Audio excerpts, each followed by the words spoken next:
Ulanzi ada keluarkan satu sling bag tau. So sebagai pengguna Ulanzi, tak kisahlah daripada tripod, mikrofon, sling bag pun aku ada. So aku dapatkan satu sling bag yang baru je dikeluarkan oleh Ulanzi ni. Sling bag kali ni memang sangat cantik bagi aku. Warna dia agak menyelah sedikit dan ada beberapa poket dekat luar dan juga dekat dalam dia. Okey, kita mula dari belakang Belakang dia ni ada satu poket, yang ni dia nipis je. So kalau korang bawa duit kertas ke ataupun resit-resit, korang boleh masukkan dalam ni. Dia ada magnet juga, jadi kalau korang tutup dia akan terus melekat macam ni. Lepas tu bahagian depan pula korang boleh masukkan benda-benda dan korang boleh tarik je untuk ketatkan dia, selain daripada ada satu lagi poket dekat belah dalam ni. Jadi ada dua lapis, satu kat depan, satu dekat bahagian belakang ni.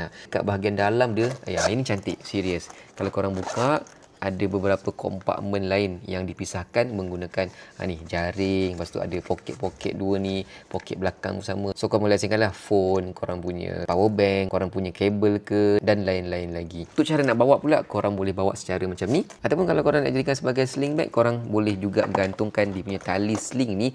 Yang mana tali sling ni pun sangat cantik. Kalau korang tengok, boleh adjust panjang pendek dan ada klip yang korang boleh klipkan dekat kedua-dua belah ni. Klip ni pun korang boleh adjust juga sama ada nak yang ke atas ataupun yang dekat bawah. Ada dua tahap.